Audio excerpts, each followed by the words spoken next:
Israel और Lebanon के Hezbollah समूह के बीच सीजफायर डील हुई है, यानी अब दोनों पक्ष की ओर से एक दूसरे पर हमले नहीं किए जाएंगे। ऐसे में ये सवाल उठता है कि इजरायली पीएम ने युद्ध विराम समझौते पर क्यों दिलचस्पी दिखाई है।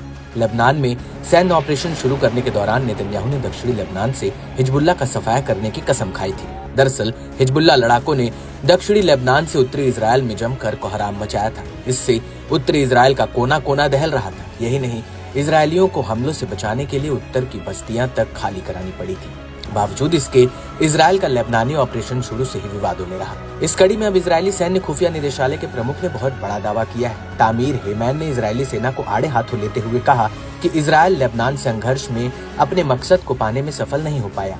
लेबनान के खिलाफ अपने हमले के दौरान इजरायली सेना किसी भी उद्देश्य को हासिल नहीं कर पाई। उत्तरी इजरायल में बसने वालों को तेजी से और सुरक्षित रूप से वापस लाने का टारगेट पूरा नहीं हुआ। हेमैन ने टॉप लीडर्स की गैर मौजूदगी के बाद भी हिजबुल्लाह लड़ाकों की ताकत की सराहना की। हेमैन ने खुलासा किया कि कुछ इजरायलियों ने लेबनान के साथ युद्ध विराम समझौते को इजरायल की नाकामी बताया। सीज फायर को हिजबुल्लाह के सामने इजरायल का आत्मसमर्पण और समर्पण तक करार दिया है। इजरायल के पूर्व अधिकारी ने कहा कि हिजबुल्लाह के लड़ाके युद्ध के मैदान में अपनी ताकत और साहस का प्रदर्शन करने में कामयाब रहे। इजरायली सेना के खिलाफ लड़ाई के दौरान हिजबुल्लाह ने साबित किया कि असल समीकरण सिर्फ युद्ध के मैदान पर ही बनाए जाते हैं। ये उनकी हिजबुल्लाह की सैन्य रणनीति और उसके लड़ाकों की ताकत को दिखाता है। हिजबुल्लाह से मिली कड़ी टक्कर से इजरायली सेना के सामने कई चुनौतियां खड़ी हो गयी। इसमें गोला बारूद के भंडार की कमी, रिजर्व सैनिकों के मुद्दे शामिल है।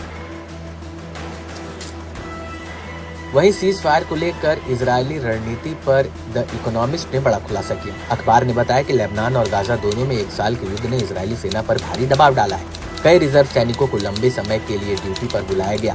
7 अक्टूबर से अब तक जिन रिजर्व सैनिकों को ड्यूटी पर बुलाया गया है, उनमें से 54% ने 100 दिनों से अधिक की सेवा की है। सीज फायर के बाद भी लेबनान पर युद्ध जारी रखने से इसका दायरा बढ़ाना पड़ेगा, जो आसान नहीं है, क्योंकि इजरायली जनरल अपने जवानों पर और भी बोझ डालने से हिचकिचा रहे हैं। नेतन्याहू ने अपने भाषण में इन दबावों का संकेत देते हुए कहा कि इजरायली सेना को एक ब्रेक की जरूरत है।